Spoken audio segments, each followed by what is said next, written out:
1982 was an incredible year for science fiction. Blade Runner and E.T. both came out, but another movie from John Carpenter, which is sitting at number 83 on our 100 best movies of all time list, is The Thing.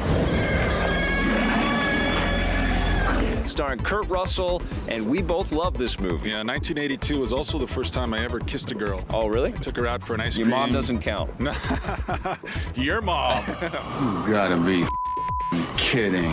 Of course, this is a remake of the Howard Hawks original. Right. The big star here is not necessarily Kurt Russell as R.A. McCready. No. Although he's incredible. There are two stars. One is the setting, this isolated base in the middle of the Antarctic or the North Pole. I don't even know where it is. It's out in the middle of a whole bunch of snow. Snowy claustrophobia.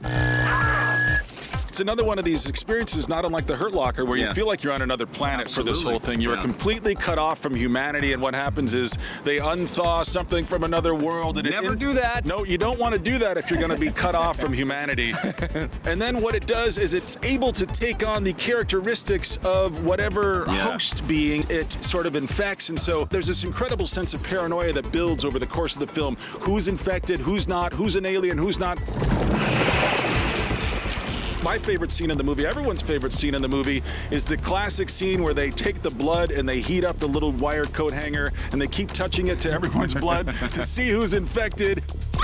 And that scene will make your head spin. It's incredible. But the other star I want to talk about is, of course, Rob Bottin's special effects. I mean, he walks away with the movie. This is 1982. All of this stuff is done with his hands. None of it is digital. Yeah. And it's all incredible. practical, but the thing I think that sold it for all of us is just how gruesome and squishy and disgusting. Yeah, it's so you think it can't gooey get and any more gushy and disgusting, Yes. and then it does. There's also that classic sequence when they're trying to revive one of their campmates who has gone down, and he's got the clear paddles, and I've never seen this before. He puts it on his chest and actually punctures his chest, and the chest bites the guy's arms off, and then the head falls off this guy. I mean, I've also heard that Rob Bottin actually exhausted himself working on this film, and Stan Winston had to step in. Yeah. But this is a special effects extravaganza. This is a great story. This is a great setting. I think it's more than that, though, because it really does play on our fears of not knowing who the person next to us is. I think you're an alien.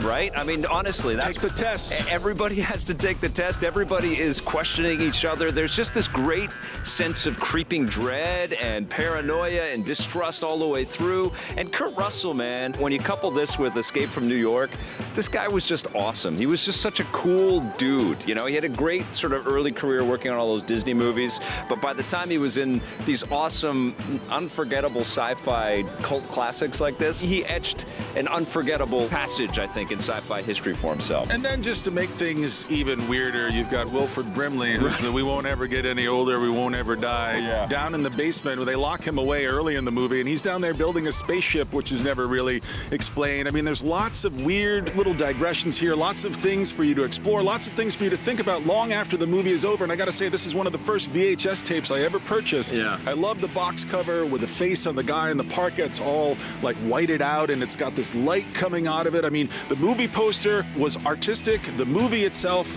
will haunt you long after it's over. Absolutely, and you know, people will keep trying to remake this thing. Yeah, remember that remake? It they was just terrible. did? This is really fantastic stuff, and it's certainly something for anybody that ever aspires to make their own horror movies or their own sci-fi movies to check out. You know, I love the 80s. The 80s were pretty cool, man. 80s People were had cool. to invent some good stuff. Keith David. And they had to shock us. You know, this was post-Star Wars. This was post-Close Encounters of the Third Kind. Well, this was Reagan-era paranoia, for sure. Yeah. And it was high camp. It's definitely culty, but holy crap, is it fun.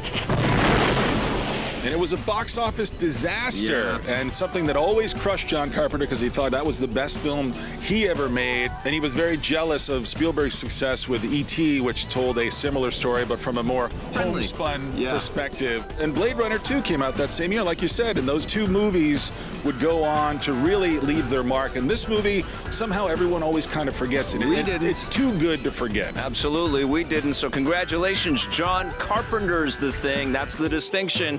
Number 83 on our 100 best movies of all time list.